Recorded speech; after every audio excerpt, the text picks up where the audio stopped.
कि मुझे बंदिशों से घेरो मत, मुझे बंदिशों से घेरो मत, मुझे चूल्हे में तुम ठेलो मत। ये जो कलम है, ये जो इल्म है, ये पंख हैं मेरे, इन्हें काटो नहीं, इन्हें कतरो मत।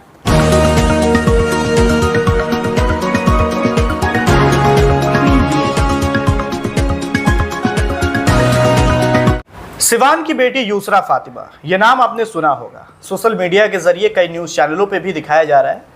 यूसरा फातिमा ने अपना नाम दर्ज कराया है Bravo International Book of World Record में, और जिसके बाद खूब सुर्खियां बिटोर रही हैं। लगातार कई चर्चाएं हो रही हैं, जहां शहर से लगभग 20 किलोमीटर की दूरी पर, 15 से 20 किलोमीटर दूरी पर एक गांव है, जिस गांव में, जिस कस्बे में ये यूसरा फातिमा रहती हैं। और गांव में रह करके 4 किताबें इन्होंने लिखी है। पहली किताब इन्होंने जज्बा लिखा, और आखिरी जो चौथा किताब इन्होंने लिखा है जिसमें वर्ल्ड रिकॉर्ड बनाया है, वो है बेरुखी। इन तमाम मुद्दों पे बातचीत करेंगे। हमारे साथ यूसरा फातिमा हैं। यूसरा, सबसे पहले आपको बहुत बहुत मुबारकबाद, बहुत बहुत शुभकामनाएं। बहुत शुक्रिया। सबसे पहले सवाल ये है कि आपने 4 किताबें जो लिखी हैं, इसके पीछे की संघर्ष, इसके पीछे की कहानी क्या है? तो मैंने जब लिखना शुरू किया था तो मैंने ये नहीं सोचा था कि मैं किताबें लिखूंगी। मुझे एक शौक़ था कि मैं लिखना चाहती हूँ। मुझे वो चीज़ें बहुत परेशान करती थी। मुझे लगता था कई सारे सोशल इश्यूज़ थे जो मुझे परेशान करते थे, और मैं सवाल अपनी मम्मी से किया करती थी कि इसके बारे में आवाज़ कौन उठाएगा। तो मुझे ऐसा लगा कि अपनी आवाज़ लिख करके अपनी आवाज़ उठाने का, उन तमाम औरतों की तरफ से, उन तमाम लोगों की तरफ से उनकी आवाज़ बन करके लिखने का सबसे बेहतरीन तरीक़ा है कि मैं उन्हें पंक्तियों में पिरो करके लिखूँ। कुछ ऐसी पंक्तियाँ आपने पिरोया है जो महिलाओं के लिए, लड़कियों के लिए, कई सोशल मीडिया पर हमने सुना है, लड़की को चूल्हा से जोड़ना, इस तरह की भी बात आपने लिखी है, उसको ज़रा सुनाए हमारे दर्शकों को। तो ये एक कविता है कि मुझे बंदिशों से घेरो मत, मुझे बंदिशों से घेरो मत, मुझे चूल्हे में तुम ठेलो मत। ये जो कलम है, ये जो इल्म है, ये पंख हैं मेरे, इन्हें काटो नहीं, इन्हें कतरो मत। मुझे उड़ने दो, मुझे रोको मत। मुझे बुलंदियों को छूना है, मुझे बुलंदियों को छूना है, मुझे आसमान में उड़ना है। अब जाहिलों का दौर नहीं, मुझे पढ़ना है, मुझे पढ़ने दो। मुझे उड़ना है, मुझे उड़ने दो। मुझे घर में जगह थोड़ी कम ही दो, मुझे घर में जगह थोड़ी कम ही दो, पर मुझे दिल में घर करने तो दो। मुझे उड़ने का कह कर के हदों में तो मत बांधो तुम। मुझे सरहदों पर भेज दो, पर मुझे मुझसे ना लड़ाओ तुम। कब से लड़ रही हूँ ये जंग में, मुझे अब और मुझसे ही ना हराओ तुम। मुझे पायल दो, बेड़ियाँ नहीं, मुझे मुस्कुराहट दो, मुझे मुस्कुराहट दो, सिसकियाँ नहीं। मेरे रास्ते का सहारा बनो, बाधा नहीं। मुझे पढ़ना है, मुझे पढ़ने दो।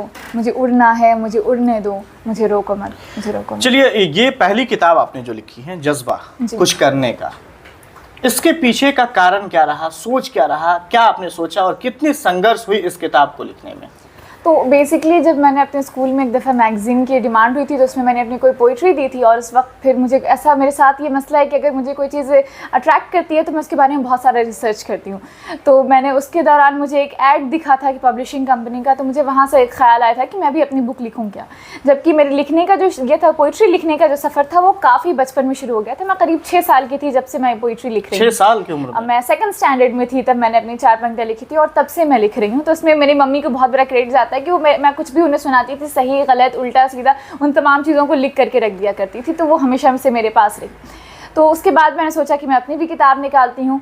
उसके बाद जो उनके पब्लिशिंग कंपनी से मैंने करीब 3 दिन में मैंने करीब 15 से 18 पब्लिशिंग कंपनीज़ में ऑल इंडिया में बात कर ली थी, सिर्फ ये जानने के लिए कि आखिर होता क्या है, कैसे छपाई जाती है अपनी बुक, कॉपीराइट क्या होता है, मैन्यूस्क्रिप्ट क्या होता है, बुक पब्लिशिंग के लिए क्या होता है, ISBN नंबर किसे कहते हैं, ये सारी चीज़ें जानने के लिए मैंने बहुत सारे इसमें ये किया। उसके बाद से एक पब्लिशिंग कंपनी को चूज़ किया, और फिर मैंने अपनी पोइट्रीज़ ये किया। तो उसमें बहुत सारी चीज़ें नई आ रही थी। जब भी कुछ नया करती थी तो लगता था, एक स्टेप आगे बढ़ती थी, लगता था कि अब ये नया क्या चीज़ आ गया।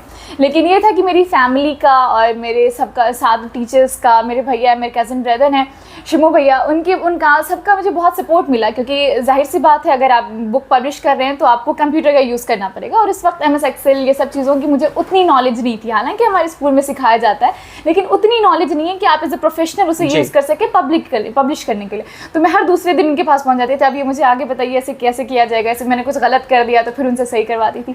तो इसमें मेरी फैमिली का बहुत सहारा रहा मुझे कि मैंने हर चीज़ बहुत ही आसानी से कर ली। और कितने वक्त लगे थे इस किताब को लिखने में? करीब मुझे 1 साल लग गए थे। 1 साल? क्योंकि मेरे लिए बहुत सारी चीज़ें, बाकी जो चीज़ें थी, मुझे पोइट्री लिखने में उतना टाइम नहीं लगा, लेकिन मुझे पब्लिश करवाने में काफ़ी टाइम लग गया था। और ये भी था कि उम्र कम थी, तो सब लोगों का कहना था कि ऐसे पोइट्री किसी को भी दे रही हो चोरी हो जाएगा, कोई तुम्हारी चीज़ें चुरा लेगा। लेकिन मेरे लिए उस वक्त उतनी अहमियत नहीं थी मेरी किताब की, मेरे अल्फाज की, बहुत छोटी थी मैं, तो उन सब चीज़ों। अच्छा, लेकिन ये जो किताब के आपने नाम जो आपने रखा है, इसके पीछे भी कुछ राज है क्या? क्योंकि देखिए, एक जज्बा कुछ करने का, दूसरा आपने रखा है मेरे हिस्से की कहानी, मेरे हिस्से की कोशिश। इस तरह की बात जो आपने लिखा है, क्या उद्देश्य क्या रहा? तो क्या सोचा था इस किताब के पीछे? मैं जो चीज़ें लिखती हूँ बेसिकली मैं सोशल इश्यूज़ पर लिखती हूँ, मैं विमेन एम्पावरमेंट, नारी सशक्तिकरण, गर्ल्स एजुकेशन, इन सब चीज़ों पर लिखती हूँ। तो मेरे जितनी भी किताबों के नाम है वो मेरे घर वालों ने पसंद किए हैं मेरे लिए, उन्हें, क्योंकि वो मेरे सारी पोइट्रीज जानते हैं। मैं कुछ भी लिखती हूँ तो उन्हें सुनाती हूँ सबको, तो वो लोग डिसाइड करते हैं कि इस किताब का तुम्हारी पोइट्री के हिसाब से नाम क्या होगा। क्योंकि मैं जब भी पसंद करती हूँ तो उन्हें पसंद नहीं आता, तो मैं ये काम छोड़ दिया, मैंने उन पर रख दिया।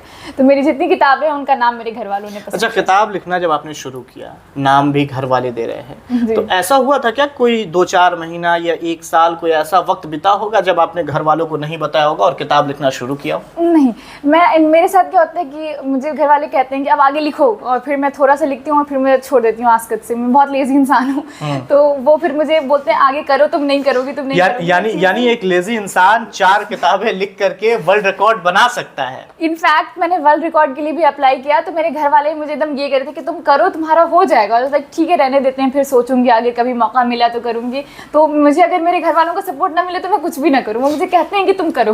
प्रारंभिक शिक्षा आपने कहाँ से ली है? मैंने RM public school, Vishambharapur, Gopalganj district. अभी क्या अभी 12th स्टैंडर्ड में हूँ, उसी स्कूल से। उसी स्कूल से है? सब्जेक्ट क्या होगा, स्ट्रीम क्या है? साइंस लेकर के पढ़ रही हैं।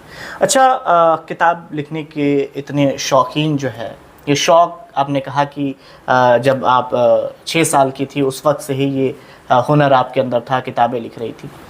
इन चारों किताबों में कुछ ऐसी शेर व शायरी जो सबसे बेहतरीन आपको लगती हो?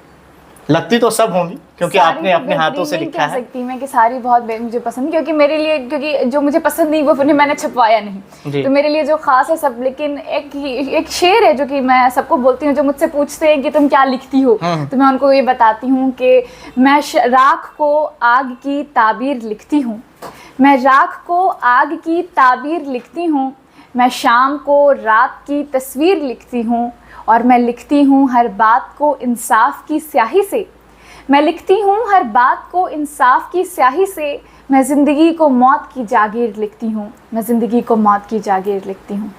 अच्छा, ये ख़ास तौर में देखा जाता है, ख़ास तौर पे ग्रामीण क्षेत्र के जो लोग हैं, वहाँ के लोग लड़कियों को पढ़ाते नहीं हैं।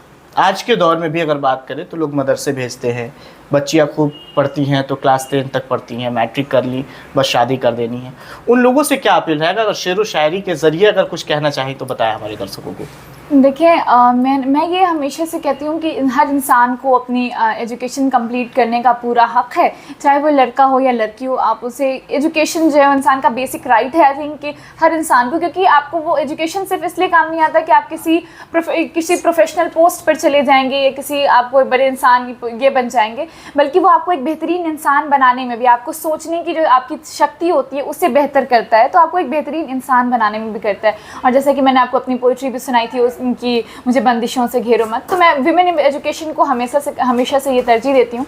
तो बेटियों के लिए एक मैंने लिखा था, उन तमाम लड़कियों, क्योंकि हमेशा हम देखते हैं हमारी सोसाइटी में लड़कियों को जिस तरह से रखा जाता है कि ओस के बूंद सी होती हैं बेटियाँ, ओस के बूंद सी होती हैं बेटियाँ, ज़रा सा दर्द हो तो चहक उठती हैं बेटियाँ, खाद पानी डाले जाते हैं बेटों पर, खाद पानी डाले जाते हैं बेटों पर, लेकिन उपज जाती हैं बेटियाँ। एक कुल को रोशन करता है बेटा, एक कुल को रोशन करता है बेटा, तो 2-2 कुल को रोशन कर जाती हैं बेटियाँ। लेकिन अफसोस के बेटों के जन्म लेने पर बजती हैं तालियाँ, लेकिन अफसोस के बेटों के जन्म लेने पर बजती हैं तालियाँ, और गर्भ में ही मार दी जाती हैं बेटियाँ, और गर्भ में ही मार दी जाती हैं बेटियाँ। देखिए, शेर व शायरी के ज़रिए युसरा ने बहुत बड़ी बात कही है, और आए दिन ये अपराध है, उसके बावजूद भी गर्भवती महिलाओं को अगर पता चलता है कि बेटी है तो उसे मार दिया जाता है। खैर देखिए, यूसरा फातिमा से बातचीत कर रहे थे। यूसरा फातिमा तेतहली गांव की रहने वाली है, जो बढ़रिया प्रखंड अंतर्गत आता है। सिवान जिला का ये गांव एक कस्बा है और इन्होंने 4 किताबें लिखी हैं। चारों किताब हम आपको दिखाते हैं। एक जज्बा, दूसरा जो है शाम और तन्हाई, और तीसरी किताब इन्होंने जो लिखी है मेरे हिस्से की कोशिश, और चौथी किताब जिसने इन्होंने 15 साल 6 महीने की उम्र में इन्होंने लिखी है, जिस किताब का नाम इन्होंने रखा है बेरुखी।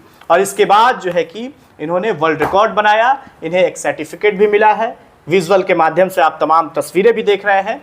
इन्हें जो सर्टिफिकेट मिला है, जो इन्होंने वर्ल्ड रिकॉर्ड बनाया है, Bravo International Book of World Records इन्होंने बनाया है, और उसके बाद खूब सुर्खियां बटोर रही हैं यूसरा फातिमा।